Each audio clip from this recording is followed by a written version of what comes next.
Hello and welcome to only my health. मैं हूँ वानी मलिक।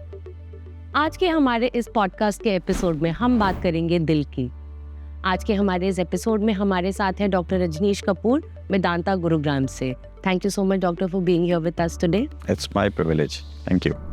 तो डॉक्टर, एज यूथ अगर मैं आपसे पूछूं, somebody who is below the age of 40, हम लोग को इतना आइडिया नहीं रहता, we don't understand the warning signs अगर हम बात करें तो। सो how will I or any individual who's leading a normal life has had no medical conditions, कैसे पता चलता है कि okay there is something wrong with the heart? Agreed. So this is also very important now. कैसे कोई ये suspect करे भी वो हार्ट डिजीज की तरफ बढ़ रहा है? So there may be certain signs, there may not be any signs.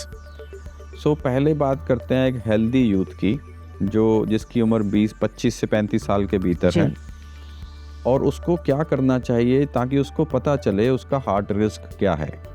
सो पहला ये बहुत इम्पॉर्टेंट फैक्टर है उसका रिस्क प्रोफाइलिंग करना। तो हम लोग अक्सर करते हैं। रिस्क प्रोफाइलिंग कैसे होता है? पहली चीज़, क्या उसकी फैमिली में हार्ट डिजीज़ है कि नहीं। अगर किसी की फैमिली में हार्ट डिजीज़ है, एंड स्पेसिफिकली अगर किसी की फैमिली मेम्बर को हार्ट डिजीज़ हुआ है एट अ यंगर एज, जिसको हम मानते हैं फीमेल्स में 55 के नीचे और किसी मेल में फैमिली में 45 के नीचे किसी को हार्ट डिजीज़ हुआ है, हार्ट अटैक हुआ है या एंजियोप्लास्टी हुआ है या बाईपास हुआ है, तो he comes under a category of a strong family history of heart disease. Simply that makes him more vulnerable for heart disease. उसको अपने चेकअप्स जल्दी स्टार्ट कराने चाहिए। दूसरे फैक्टर्स हैं, उसको अपना शुगर लेवल्स, अपने कोलेस्ट्रॉल लेवल्स पूरे चेक कराए। अगर शुगर लेवल्स प्री डायबिटीज़ या डायबिटीज़ रेंज में है, अगर फास्टिंग ब्लड शुगर आपका 100 से ऊपर है, चाहे वो 110 भी है, 110 पे हम लोग डायबिटीज़ लेवल नहीं करते हैं, but he comes in a range of pre diabetes. किसी का शुगर लेवल 110 है, किसी का कोलेस्ट्रॉल, एलडीएल कोलेस्ट्रॉल एक बैड कोलेस्ट्रॉल है, एक ट्राइग्लिसराइड बैड कोलेस्ट्रॉल। अगर एलडीएल कोलेस्ट्रॉल 120 से ऊपर है और शुगर लेवल आपका 110 है, तो आपका risk factor profile heart disease के लिए बढ़ने लग गया। And if you are smoking, then you are more into that danger zone. तब आपको ज़रूरत है 30 के बाद ही अपना annual checkup कराने की। So if anybody is into this high risk profile, then everybody beyond 30 should have a annual checkup. अगर किसी का risk factor profile बहुत minimal है, किसी को family history नहीं है, उसके कोई शुगर बिल्कुल ज़्यादा नहीं है, कोलेस्ट्रॉल्स बिल्कुल कंट्रोल्ड हैं, there is no history of smoking, there is no abdominal obesity, then one can take it easy.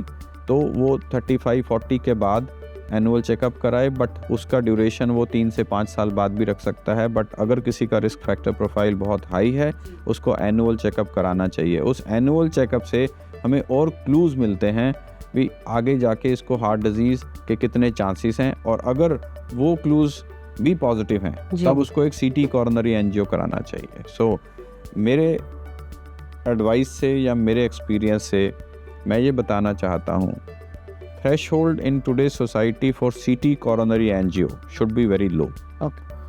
अगर सीटी कॉरोनरी एंजियो से ये पता चलता है भी उसकी धमनी में 40% ब्लॉकेज है, then there is all the need that guy should be very very cautious with his lifestyle and keep checking his cholesterols every 8 to 10 months, keep checking his sugars every 8 to 10 months, and have a relatively stress free lifestyle.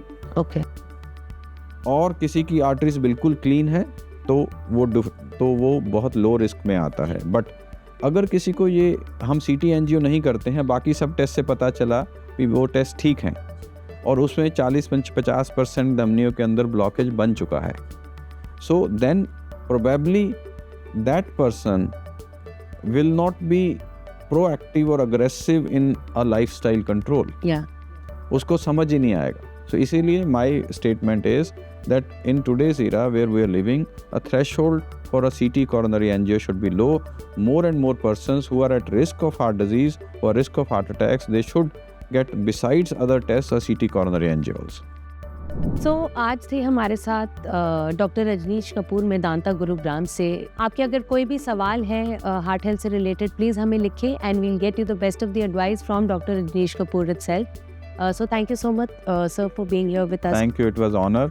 and I really enjoyed the show. Thank you so much sir. ऐसी और information के लिए only my health के साथ जुड़े रहिए। हमारे channel को लाइक करें, सब्सक्राइब करें, शेयर करें। Thank you so much. Thank you.